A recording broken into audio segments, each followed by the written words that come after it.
I think it's finally time to put my stereo in my Jeep. How's it going, everybody? Welcome to the video. So today we're going to be working on finishing the install of my stereo that I started, what, 6 months or so ago. So what this is, it's a well, Kenwood subwoofer. So it can be mounted under the seat or whatever. It comes with a controller to control how the output of this thing works. I already started the install of this, so we're going to finish it up today. Let's first start by opening the box and show you what's left of it to install.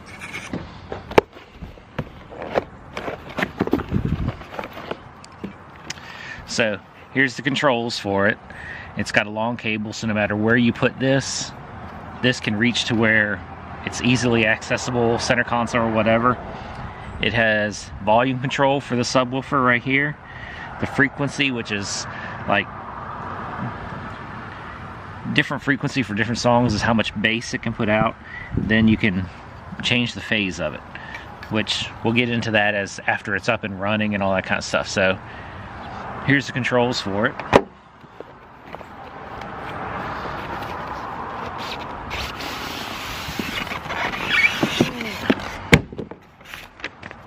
Instructions, which we will need.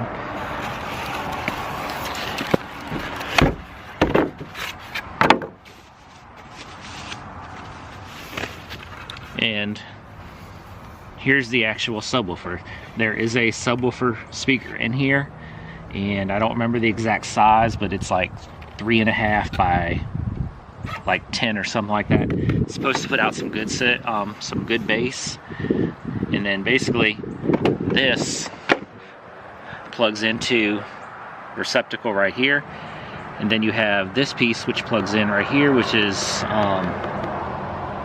goes to the radio, which picks up the signal from the radio and goes into here, and that's it. So need to figure a place to mount this, which I'm thinking about putting it underneath the passenger seat, and then that way this will reach up to where I want it and all that, be no problem. So let me show you what I've done so far. This is the power wire that goes to the system. So it's just laying here for right now. It'll be connected to the positive side of the battery later. It's ran through the firewall and into the car. Right now it's just laying underneath the floor mat. So I need to finish running it underneath the dashboard and through the center console and under the passenger seat. I already got most of the wiring harness is already ran. Here's the plug that goes into the bottom of the subwoofer right there. These wires are already tucked up under, and then they go to right here, but I need to take the radio face off and pull the radio out so I can splice the speaker wires into the speaker wire of this, so then it all works in conjunction. So this will be the next thing I do, is tearing apart this, taking the bezel off, pulling the radio, so I can run those wires up into there and splice them in. Never taken this off. I know just by watching other people or whatever that it just, well, there it is, pops on and off. Real simple.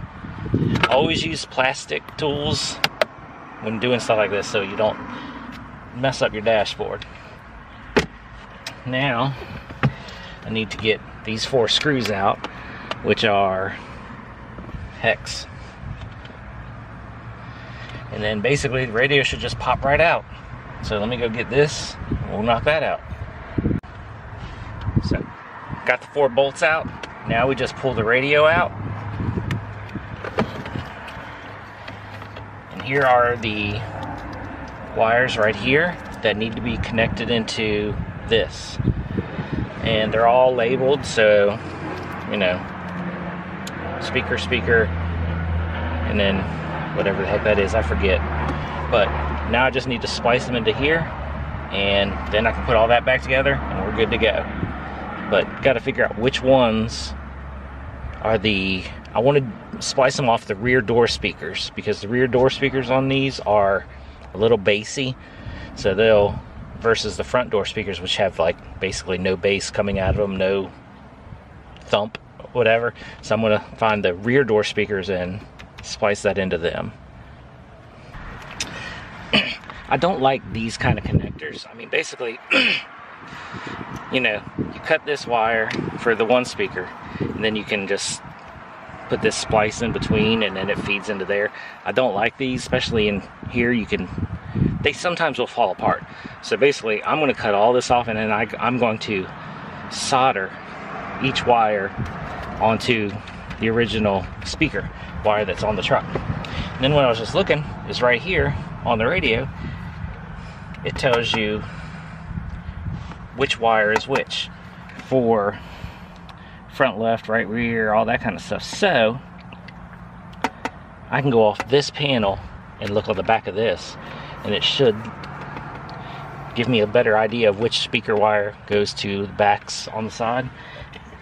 But just to test, I've got a speaker and a wire, which when I figure out which one's right rear and left rear, I'll put this to it, and it'll come out of this speaker, and then that will give me the double check that I know that that's the rear speakers, left and right. Well, a little bit of trial and error, but I got it. So these orange ones right here are right rear, and then these green ones right here are left rear. So splice into both of those with these right here, and that should be all the audio part. Cut those off, and then we got these ones for the left, these ones for the right. I don't know if you'll be able to see, but got all the wires soldered together. So now put some electrical tape on top of them, and basically can put this all back together. So let's get that done. So managed to get it all in, got the radio back in. Now I'll get to this in a second, but here's the controller. I'm thinking about mounting it to the side right here where it's easily accessible while I'm driving. If I could figure another place out, I'll put it someplace else, but I just haven't figured out a good spot to really mount this thing yet. But if I need to, I'll just mount it to the side right there and go from there. It's tucked underneath the seat. Yeah, you won't be able to see it.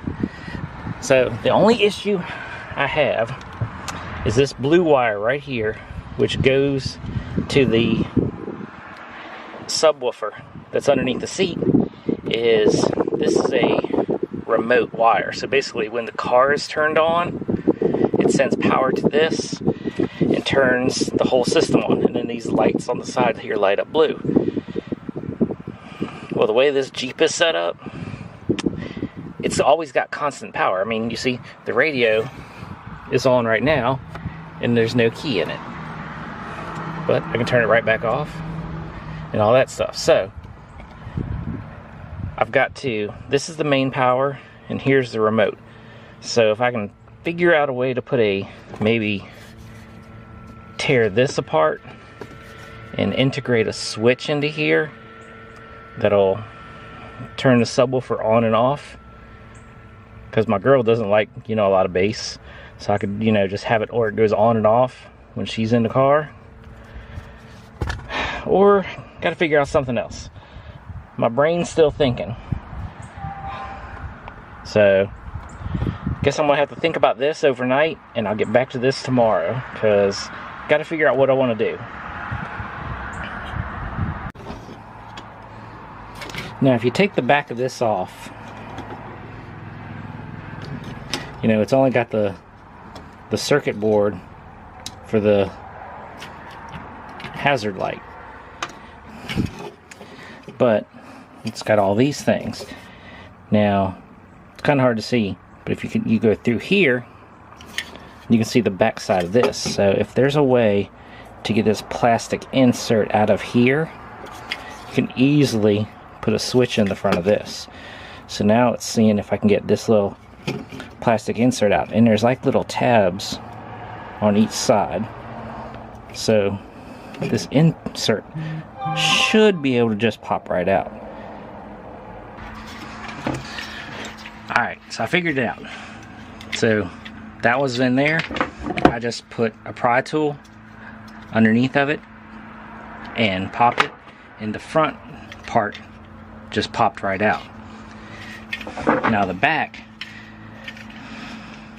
there's a little tab right here and right there. If you can get them tabs to go in, the whole insert slides through, and now you have room. And this, once you put a little hole in it for like a switch or whatever, this, put it in the right way actually, could just kind of be glued back in or attached in. So now you have all the room in the back to run wires and put a switch in. So my next thing is seeing if I have a switch that's small enough that I can put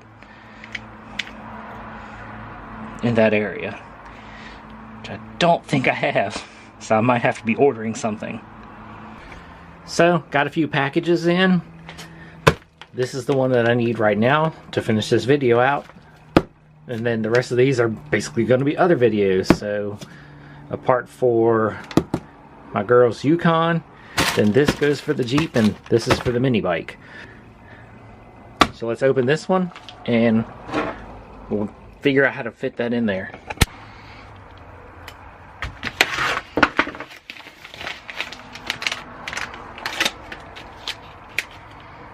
This is the switch that I need to go in here.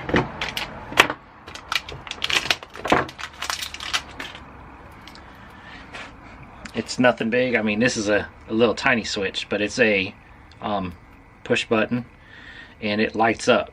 This lights up red to match the interior, so when you turn it on, it'll light up. And then we're going to put that right in there somehow. I don't know if I want to drill a hole in this actual fake switch and put this in, or make a panel that this will fit in. So that's my next thing I need to figure out, is how I want to put the switch in here. So what I think I'm going to do is, got some metal, is I'm going to cut it down so it'll fit in here, and then basically make like a fake panel to go in there that I can drill a hole in and mount the switch in there. Because who knows if this is going to stay in the truck forever, so that way I don't ruin the original panel that goes there. So we'll just make this, and it'll slip in there, maybe put a little bit of glue in there to hold it, and hopefully that'll work out just fine. So this thing's only 12 millimeters, which is basically, just under half an inch, I think. So, step drill, and we'll drill a hole in this, and then we'll bend the metal until it just fits in here perfectly.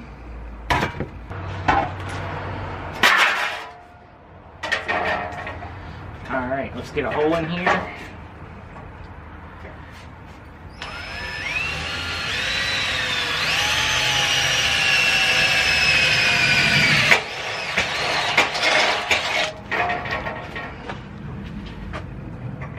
Keep going until this fits.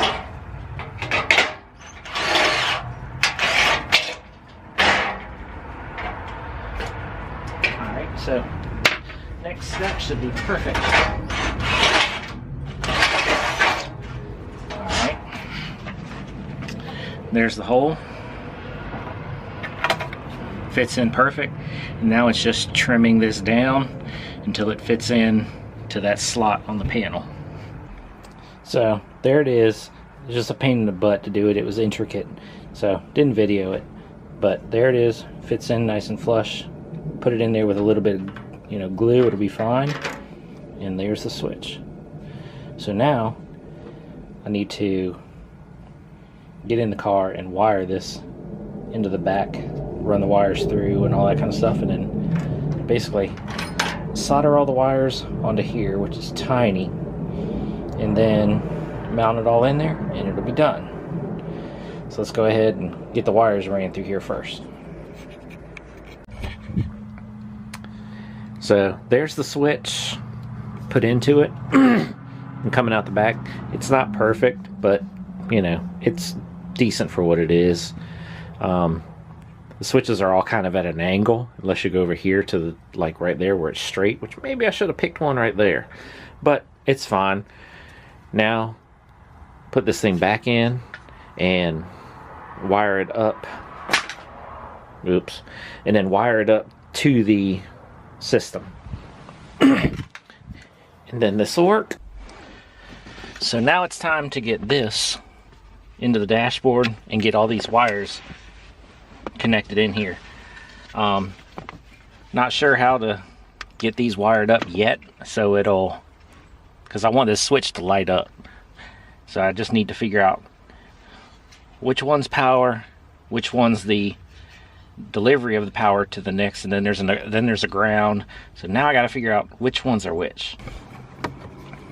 Well, I couldn't figure out which wires were which, but I got the switch to work. So right now you can see the lights are off on here. It's blue. So you press the switch in right here to turn it on, and these light up blue. Press it, turn it off, and they turn off. So I'll have them have the lights on this, which I'll know when the system is on, which is good enough. I know it's on because that'll be sitting right down there and it'll be lighting up blue. So I'll know when the system is on and off. So good enough. Now let's give it a test. Alright, so here we go. This is turned off. Bass never does come through on a camera or any kind of system any good. But I can feel there's nothing right now. But as soon as you turn it on,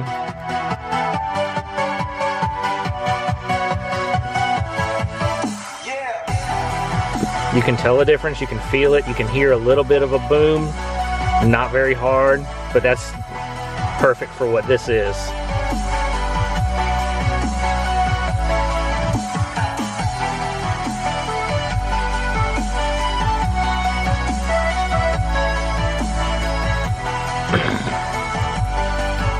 Alright, I'm happy with it. It works perfect. Alright, so that was a quick little video of me putting a under the seat Kenwood subwoofer in. For what it is, it cost me right $120 or so. For what it is, it works really well. Of course, does not show up good on camera how much bass or how much boom it puts out. Puts out enough for what I want and what I've got, so I'm happy with the setup. So there it is. All right, catch you in the next video.